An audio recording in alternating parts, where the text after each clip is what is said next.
Howdy everybody. Shooting another video here with Daisy.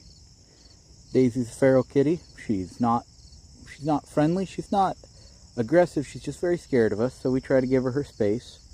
But I said I'd talk a bit more about how we take care of our feral kitties, and so I figured I'd do a couple things on water sources they have available to them.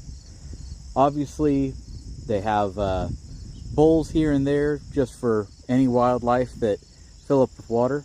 But another one I've mentioned before, I have this little, I think it was 140-gallon pond I put in.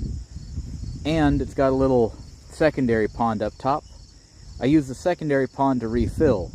That way it's easy to keep that little pond clean. And it's got a basket in the top. And for whatever reason, she really likes to sit on the basket, both when she's drinking and just, she hangs out on it a lot. So, just kind of a picturesque spot to see a cat sitting. Wanted to film it and share with you guys, and also go over that, yeah, by adding ponds like this, you water the wildlife.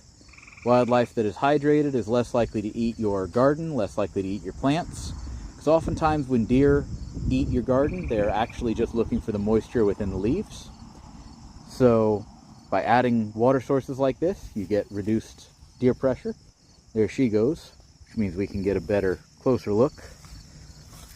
So adding stuff like this gives you water sources for wildlife, water sources for your own animals, and a place that you can grow some backup food sources.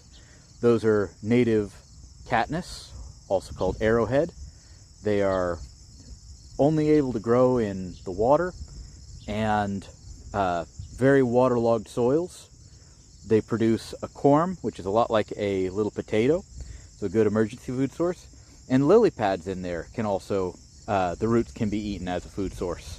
So a couple backup food sources, a good water source for the animals, just a really nice thing to add in. If you can find room for a little bitty pond, please do. Of course, another thing to keep in mind, these artificial ponds tend to have very steep sides. Great for giving more room for fish if you want to put fish in there. Not great for animals. Animals get caught in there very easily. That's part of why I have that basket in there, so that frogs and such can get on it and climb out and hop away.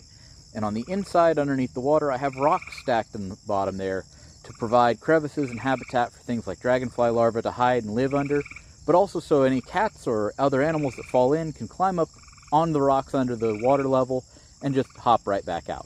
I've seen cats fall in here while running away from me.